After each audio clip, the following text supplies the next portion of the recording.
ఈ రోజే డౌన్లోడ్ చేయండి. మీ ఫేవరెట్ షోస్ చూడండి. ఎగ్జామ్ విషయం మర్చిపోయి నిద్రపోయాను. ఇప్పుడు ఏం చదవాలో కూడా తెలియట్లేదే. ఫోన్ వచ్చింది.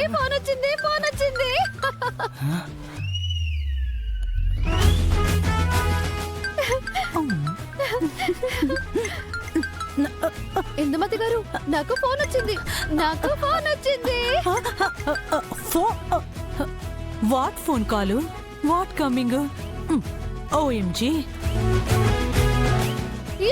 ఫోన్ వచ్చింది.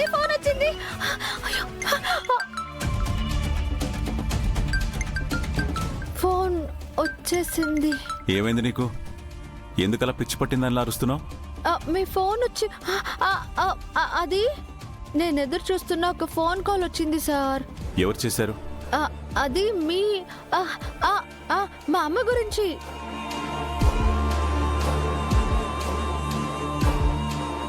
బస్తీలో నా ఫ్రెండు మా అమ్మ గురించి వెతుకుతున్నారు.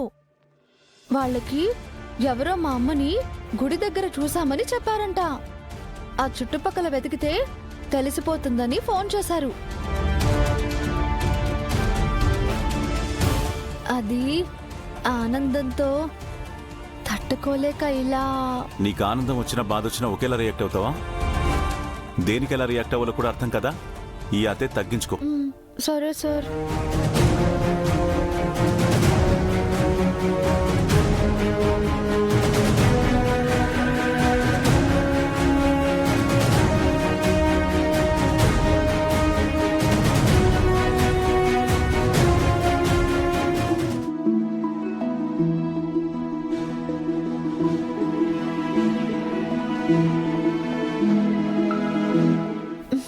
గంగా, ఏంటి పెద్దోరు? ఇవాళ చాలా సంతోషంగా హుషారుగా కనిపిస్తున్నా.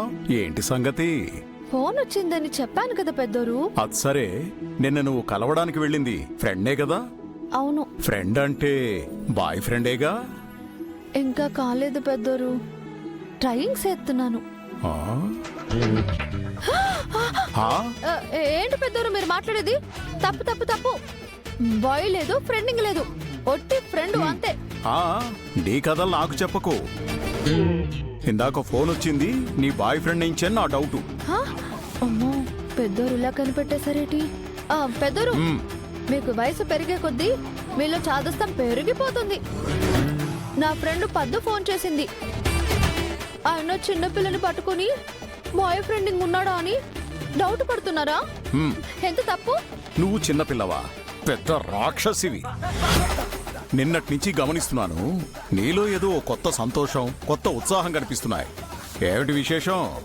గంగ ఎప్పుడు ఉత్సాహంగానే ఉంటుంది, ఉల్లాసంగానే ఉంటుంది. మీరే అనుమానంగా ఆలోచిస్తున్నారు. నన్ను కలవడానికి వెళ్ళింది ఫ్రెండ్నే. నాకు ఫోన్ చేసింది ఫ్రెండే. అవునా? ఏది ఒకసారి నీ ఫోన్ చూపించు. చచ్చాను.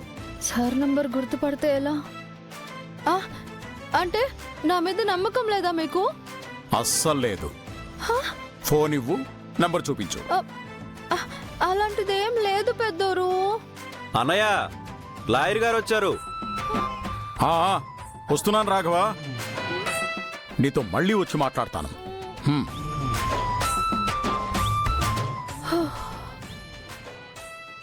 దేవుడా, సమయానికి లాయర్ సార్ వచ్చి కాపాడారు. లేదంటే దొరికిపోయేదాన్ని.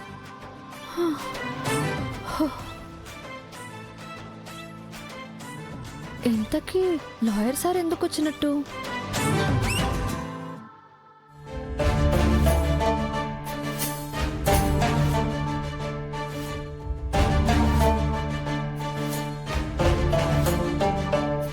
సీన్ రీక్రియేషన్ కి సంబంధించిన రిపోర్ట్స్ అన్ని కోర్టుకి సబ్మిట్ చేశాం. సంబంధిత అధికారులు కూడా ఆ రికార్డ్ని పరిశీలించారు. వారు పరిశీలించిన వాటిని రిపోర్ట్గా అందించారు. ఆ రిపోర్ట్లో ఏముంది లాయర్ గారు? ఒక రకంగా మీకు పాజిటివ్గానే వచ్చింది.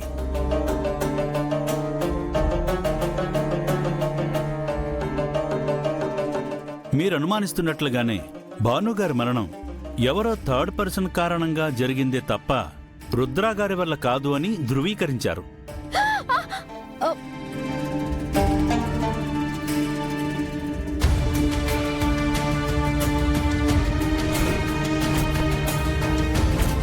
అయితే మా రుద్ర మీద కేసు మాఫీ అయినట్టే గల లాయర్ గారు.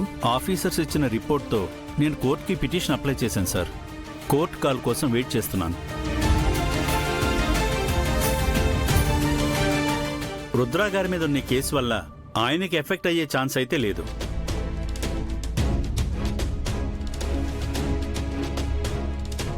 అలా అని వెంటనే క్లోజ్ కాదు. ఇన్ కేస్ క్లోజ్ కావాలి అంటే శకుంతల గారికి ఆఫీసర్స్ ఇచ్చిన రిపోర్ట్ వివరించి రుద్రా గారు తప్పు లేదని అర్థమయ్యేలా చేస్తే తనే కేసు విత్డ్రా చేసుకుంటారు. రుద్రా గారి మీద కేసు క్లోజ్ అయితే ఆ తర్వాత భానుగారు మరణం వెనుక ఉన్నది ఎవరని ఇన్వెస్టిగేషన్ చేయొచ్చు. Thank you so much lawyer గారు. మీరు నిజంగా చాలా మంచి వార్త తీసుకొచ్చారు. నాకెంత రిలీఫ్గా ఉందో మాటల్లో చెప్పలేను.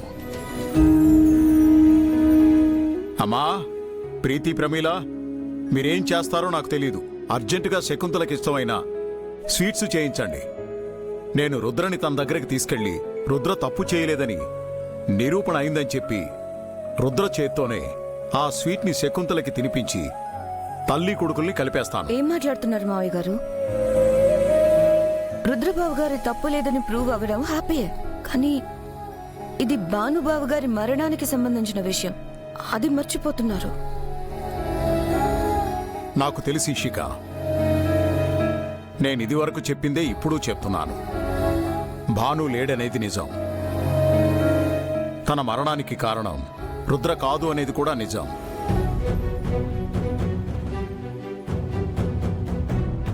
ఈ రెండు నిజాల్లో మొదటి నిజాన్ని జీర్ణించుకున్నాను, రెండో నిజానికి ఆనందపడుతున్నాను.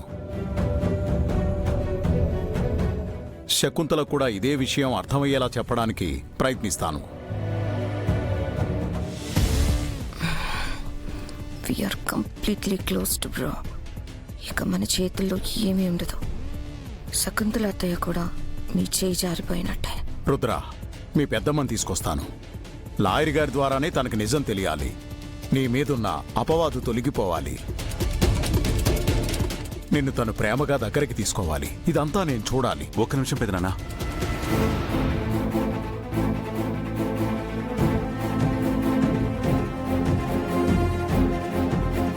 మీరిప్పుడు ఈ విషయం పెద్దమ్మతో చెప్పినంత మాత్రాన తను వెంటనే నన్ను క్షమించదు, భాను మరణాన్ని మర్చిపోదు.